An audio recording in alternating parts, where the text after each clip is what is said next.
This is infuriating. I did not want a vertical stream. I'm not happy about this. I'm not happy about YouTube right now. Not happy about this setup. But this is about perseverance. This is about posture and poise and patience. And here we are. So this stream is about being a mentor. And going into this, first of all, my apologies that it's vertical. The YouTube app said, hey, go into your advanced settings if you want to change that.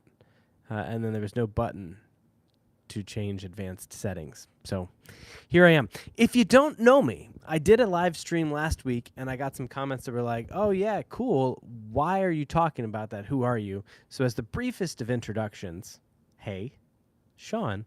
I'm a video producer based in St. Louis, Missouri. And I have been making content on YouTube for over 10 years, 12 years. A lot longer than since 2006. 18 years, 17 years, something like that. And my content on YouTube has changed quite a bit over the years, and I've tried vlogging, and I've done a bunch of stuff about microphones and gear reviews and Ultimate Frisbee. I've done a lot of stuff. And for the past 2 or 3 years, I've focused mainly on sort of what is the philosophy of being a creator, of being a human, but also of being a creator, of being a creative professional. And for me, it led me down this rabbit hole of self-discovery and all this stuff. But so as we begin, if you don't know me, that's what you need to know. This is about that. And my deep dive into philosophy and bettering myself, and with the purpose of being not only a better person, a better father, a better partner, but a better video producer and colleague. So I dove deep into these Ryan Holiday books, and I've read 6 or 7 of them at this point. I've read so much this year, and I've definitely read more books this year than I've read in my entire life combined, which I'm not, doesn't mean it's been a lot. I just haven't historically been a big reader. So it's been a lot of time spent with philosophy. And the thing about philosophy, if you haven't studied it, and I'm not saying that I'm the best student of it, but it's always a moving target. And it's the kind of thing where even if you read stuff and you're like, yeah, obviously you should do that, it doesn't mean that you put that stuff into practice in your actual life. And I've learned several times over this year, like I really started diving in January, and I've learned several times over, like I have gathered some tools that I have at my disposal in my brain now that I didn't have before. And it still astonishes me how quickly all those tools disappear depending on the intensity of whatever situation may be affecting me. And so things about patience and posture and poise and composure and confidence, I know these things, and in many situations I feel them and I own them, and I'm aware of them and aware that I'm actively pursuing them. But then something a little bit more full of adversity happens, and out the door go all the tools, and I go back to my old anxious self, and I feel unprepared and unqualified to handle these situations. And I think part of studying philosophy like this is that constant check. And it's kind of like meditation. They say, like, when you meditate, it's the parts when you stop meditating well and you catch yourself of like, oh, wait, I'm not focused on my breath. And that little moment where you put yourself back to focusing on your breath is the most important moment. And the more times you do that, the better at it you get. And that's what I think this creative philosophy is about. It's not about nailing it or reading it once and then having it down. It's understanding it, understanding why you need it, and then having to fail and find those tools again. So after studying this, I've had a friend that I've known for a long time who's a little bit younger than I am. And he formally has, like, we've had a lot of deep conversations, and we see philosophically similarly to each other. And as this individual is going through some life changes, he asked me formally to serve as his mentor. And I didn't really know what to do with that. And it's kind of a heavy ask to be someone's mentor, and I wasn't expecting it. And the first thought that I had, and probably most people would have, is like, wait, I don't think I'm qualified to do this. Whatever you see in me is a mistake, and I may have misled you, but I don't have my stuff together. I'm not a good mentor because I can't guide you because I haven't figured it out myself. And so I feel like instantly I'm disqualified from being a mentor because of that, because I don't have everything figured out in my life right now. But when they asked me to be a mentor, I first had that, am I qualified for this? No. But then my second thought was, well, who have my mentors been? And what have their pedigrees been? Not that I could put myself on their level, but just sort of understand what is a mentor and what have they done for me. And as I started thinking about who my mentors are, I've talked about on this channel before my friend Dane, who Dane Iwata now lives in Colorado Springs. And Dane has been such a friend and mentor to me as a creative professional and has helped me grow my business and find opportunities. And he's been patient with my questions about gear from 6 years ago, and then how to deal with clients from 5 years ago, and then how to edit better from 4 years ago, and how to produce during COVID 3 years ago. And like the lessons that I've learned and the patience that Dane has shown me over the years. And then we got to film together last week or 2 weeks ago in Huntsville and Dayton. And it was awesome to get to work with him again.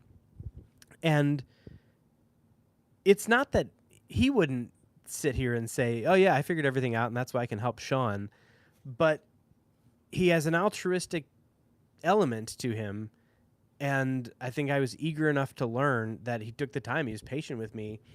And so that's been a big mentor. And then I think back on other people that I've met throughout my life. And there's a guy named Roger Morse, who is a neighbor of my parents. But when I first got my company started, Roger played in a band, and he worked for a well digging company. And he ended up hiring me. Like my first video gig ever was for an industrial well digging company, which turns out they dig like a 6-inch well, maybe a 4-inch well. It's not like the what's the fable? I want to say Three Little Pigs, but I don't think there was a well in that story. But it's not like the cartoonish well with the pail. Like these are industrial wells that go like 600 feet into the ground in a little tube, and we sent a camera down. Cool stuff, fascinating stuff, fun video. But that was definitely a favor that Roger did me. But Roger connected people and was always willing to listen. And he passed away young. He was in his 40s or 50s. And it was the kind of thing where his funeral was just this massively attended event where they had the whole church filled, and then they had an overflow area where they were streaming it. Because there were just so many people because of the way he lived his life. And he too wouldn't have told you like, oh yeah, I mentor people. That's what I do. And so it's weird, and I think it changes it to label the role. And I think the way that I would talk to friends and give advice is one thing, but then to say, well, I'm mentoring this person, I think puts pressure on it. But I also interpret it to mean like it also gives me a little bit of freedom to not have to be polite always. And when a friend would come to me, and if we're just having a conversation, they're struggling with something, maybe they do something rude to someone, I might more quickly say like, oh yeah, I mean, you were probably really stressed out and you weren't thinking like, yeah, that's crazy. But given the chance to, when labeled a mentor, I'm more eager, and this is a situation that happened where I was able to say like, no, I don't think you did the right thing. And I think if this person hadn't asked me like explicitly, hadn't labeled me a mentor, I don't think I would have been so forthcoming to say like, no, I don't think that was a good idea, and here's why. But so after labeling it, it puts me in this weird spot where then I've been thinking about like, do I accidentally mentor people? Is the advice welcome? What is my normal interaction with a friend? Is this something I'm doing subconsciously? And so this has all brought me to these questions of like, what are my goals? if I am a mentor, let's humor me and say that I am somehow qualified to be a mentor. What are my goals as someone's mentor? And if you're somebody who's mentored someone, I'm interested. Throw it in the comments, because it's a tricky thing. Because if someone doesn't come to you with specific goals, like when you work with a coach, like if you're an athlete, you say, I work with a hitting coach. They're going to focus on my swing. And if I swing bad, they'll tell me, they'll give me some tips to work on my swing, maybe some things to figure it out. I've never worked with a hitting coach, but I don't know if it's the kind of thing where are hitting coaches perfect hitters, or do they just understand how to help you hit better? And like, I think back to when I was a kid, I took gymnastics for a long time. And the men's gymnastics coach, I mean, we were 12, but the men's gymnastics coach was a very large woman who couldn't stand much. And at first I was thrown by that, because I'm like, well, you can't do a cartwheel. Who are you to teach us to do cartwheels? And she won awards and was a phenomenal coach, and I was so lucky to have been able to be one of her students. And it put into perspective. It took me a long time to understand, like, there's a difference between being good at something and being able to help someone else be good at something. And because you're good at something does not make you good at helping someone else. But because you're bad at something doesn't disqualify you from being able to help someone else. And it's that sort of gives me the tiniest bit of confidence to say, maybe this is something that I can do. And so as I was starting to talk to this individual, we were starting to disagree, and it was starting to get heated, and I had to pause and say, like, wait, you wanted this. This is what you want. And I'm trying to accommodate that. But we had disagreed on something, and they said, like, all right, maybe we shouldn't do this. I'm like, all I said was, I disagree. And then you shut this down. Maybe you're not in a place where you're open to mentorship or advice or even some levels of friendship. Like, it was a confusing situation, but it forced me to really evaluate, what are my goals? What is my objective as a mentor? And what I settled on was I sort of have two jobs as a mentor, two goals. One is to be a contrarian to an extent, just to force you to think. If you're surrounded by like-minded people, if you're surrounded by yes people, you're not going to grow. And if you only read books that are right in line with what you're already thinking, you're not going to grow. There's a great book by Tiago Forte called Building a Second Brain, which I read last fall, which has affected how I read all these other books. But one of the pieces of advice in there was highlight things in these books that are important, but don't highlight everything. Only highlight stuff that sort of shocks you. If you read something, even if it's really important, if it's something you already agree with, it's already aligned with you, then you don't need to write it down, because it's already a part of you.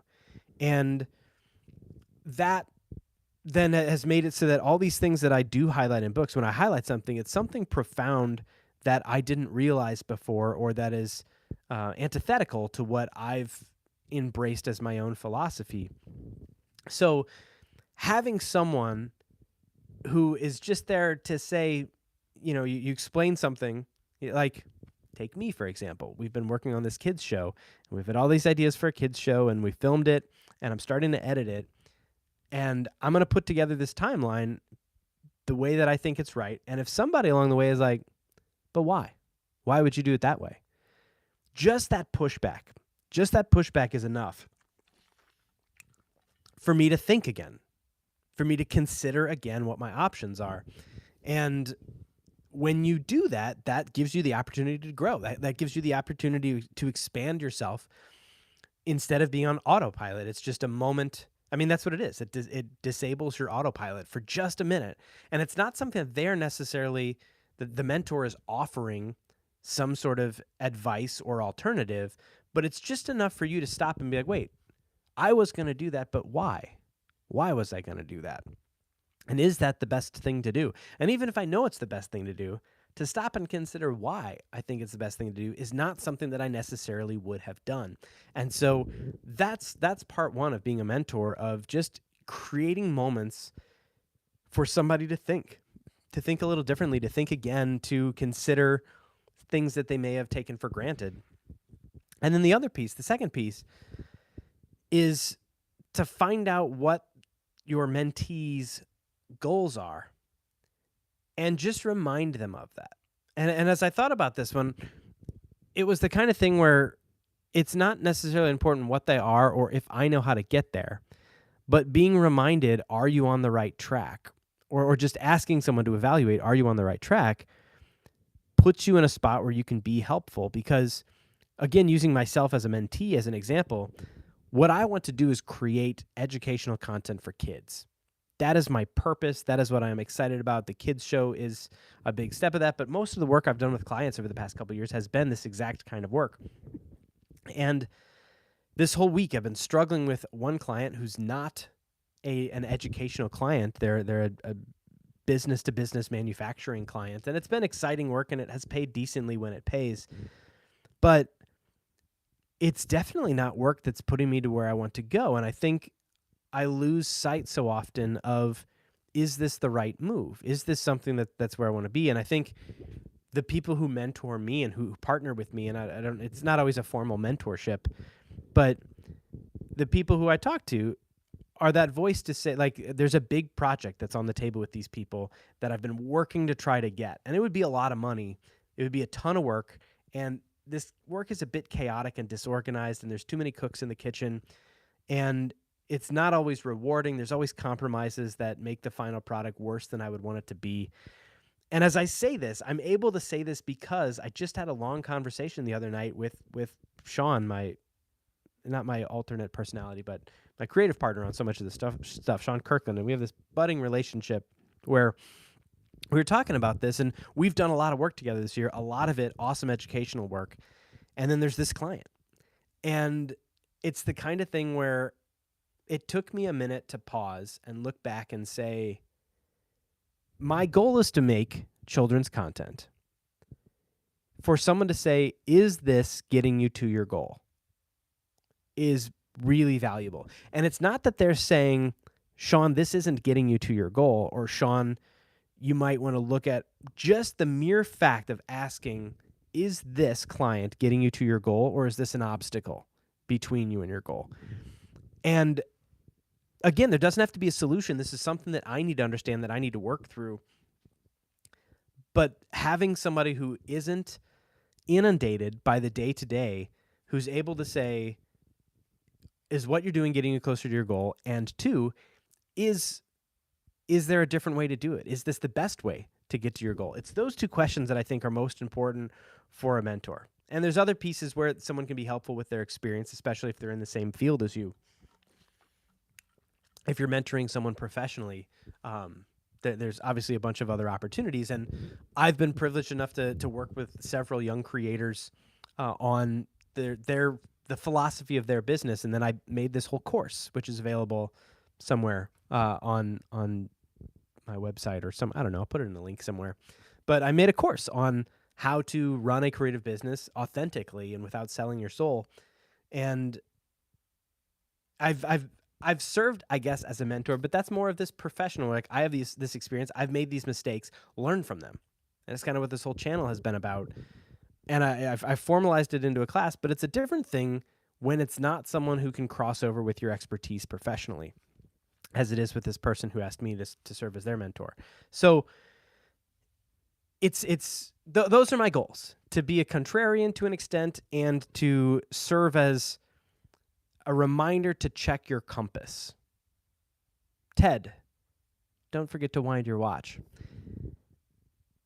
That's my goals. But then it gets to this third piece of, like, how do you know if you're being effective? And I would argue, and I can't disclose the details of my situation, but currently I don't feel like I'm being an effective mentor to this person. I think part of it is me saying that this person, in spite of wanting it, maybe isn't ready for it, or is in a spot where the contrarian pushbacks are difficult. And it makes it really difficult for me to say, like, well, do I need to push more? Am I pushing too much? And it reminds me a lot of being a father. I have a 4-year-old and a 10-week-old. And when you and I'm always I want to be careful that I'm not being rude. And when I compare people to my 4-year-old, I'm not saying that you're like my 4-year-old, but the way in which you treat a 4-year-old is very nuanced, and there's not a lot of room for error, and it simplifies the interactions, and it makes the metaphors much easier to see. And adult relationships and conversations and dialogue are much different and much more loaded. But with a 4-year-old, today we resigned from swim lessons because we did 12 weeks of swim lessons over the summer, swam like a fish. He loved it. It was great. And then this next session, it was a group lesson, and he has not wanted to get in the pool with the other kids. And the first lesson, I stood there, and it was this parenting battle of I wanted him to get in the pool. I knew he would be better off if he got in the pool, but I also knew the method in which I could get him into the pool could make or break the experience. And like if I picked him up and plopped him in the pool, nightmare. Game over. We'll never swim again. If I could figure out a way to make him get into the pool and think it's his idea, or not even think it's his idea, but if I could get him to have it be his idea, to understand that this is what he wants, and he gets in the pool, that's success. That's progress. That's what this looks like when it's going well. But taking that nuanced situation of how you not mentor a 4-year-old, but how you parent a 4-year-old, the same thing sort of applies when you're with an adult and trying to help somebody, to say, I don't want to push you too hard, because if I push you too hard and you have a tantrum, we're nowhere. But if I can give you just enough help where you push yourself, that's ideal. But there's pushing a ton, there's the sweet spot, and then on the other side is not pushing enough, and they're not motivated to make any changes. And so trying to find that right balance and trying to evaluate when you've found it and when you're being effective, and do you dial it up at the risk of losing progress and relationship, or do you dial it back and risk the same things? It's really tricky. And I don't know that I'll ever find the answer, because it's going to be different for each person, for each 4-year-old, for each relationship you have. Finding that sweet spot moves. It's a moving target, and not only from person to person, but from situation to situation for any single individual, it changes.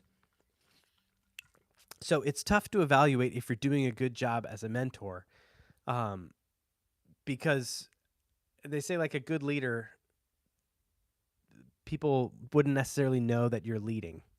There's probably a better, more concise quote about that. But that's the kind of thing where, short of somebody being like, hey, you did a great job mentoring me, ideally somebody's going to think, wow, I did this. I've made this growth. Maybe I had some help, but like, I did this. Like, that ownership is how your mentee should feel if you do it right. And that's impossible to measure. That's something that has to be shared with you. And without it, there's no way to tell if you're being effective or not. So the last question that I thought I would ask myself as I reflected on this is, what would I change if I got to do it again? And I don't know if there's anything concrete that I could change. If somebody asks, hey, would you help me? I think I enjoy saying yes. I would enjoy helping anyone that I could help, anyone that's open to help. And I think coming to someone and asking is a great first step to indicate that you're open to help. But as I've learned, it's not the only step that's important. But I think articulating ahead of time, what are the goals of the mentorship? How are they hoping to be different in a year? Because without that second goal of, I can say what and by and, all the what and but, and I can be the contrarian, but to check with someone and say, like, hey, is this something that's getting you to your goal? You got to know what their goal is, I think. Maybe you don't need to know what their goal is. Maybe it can be that ambiguous if they're being that cagey and withdrawn. But I don't know. That's where I'm at. That's what I've been up to. And if you have the opportunity to mentor someone, take it. Because if it goes poorly, like, the worst case is that you didn't help at all. And the worst case doesn't seem that bad. that's all I got. Thanks for watching. Second live stream. If you watched this, if you made it this far, if the microphone worked, again, I'm sorry that this was vertical. I'm not happy about that either. But if you've got any thoughts on topics for the next ones, people I should talk to or have on, we've done video games in the past and stuff. But I'm eager to resurrect these Tuesday night live streams because it's a lot of fun. And so if you've got anything that would be helpful, throw it in the comments. Let me know. That's all I got. Have a great day or night or whatever, wherever. See you later. Bye.